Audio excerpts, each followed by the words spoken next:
Hi, I'm Dave Aaker, and I'm delighted to participate in this new initiative that Profit has to address some questions that have come up in my various social media sites, and I'm going to be answering a series of questions in the Ask Aaker new program.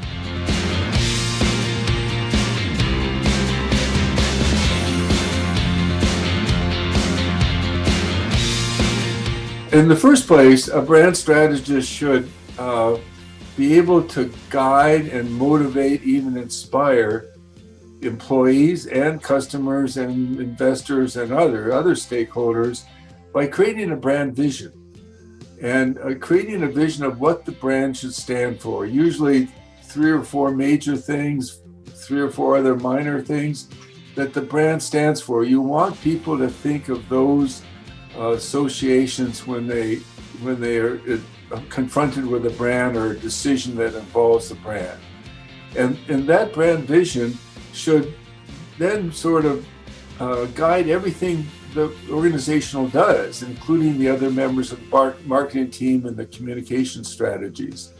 And so that's one way that the brand strategist will interact. Another way is by dealing with the silo problem. The silo problem is huge. There's major companies like Sony and General Motors that have floundered because of the silo problem.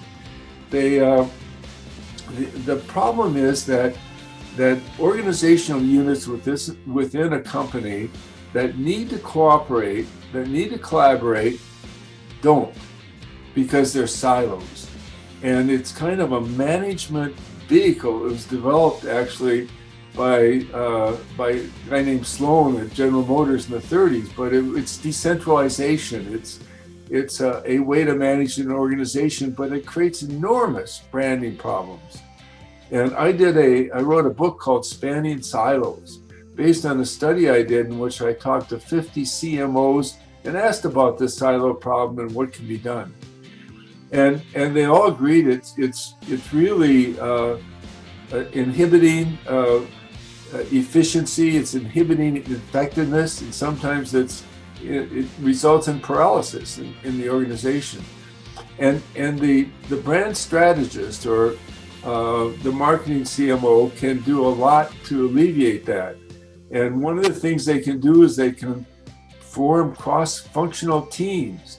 They can get the silos to communicate with each other, because they have some mechanisms to do that. The planning vehicle is one, and get people to start dealing across silos, to do cross promotions that affect different silos and so on. So that's the second thing that a marketing strategist and more generally anybody heading up marketing in a senior level can do. They can break down the silos. I have to say this is fun, and I'd love to hear more questions if you have them, and let's continue the conversation.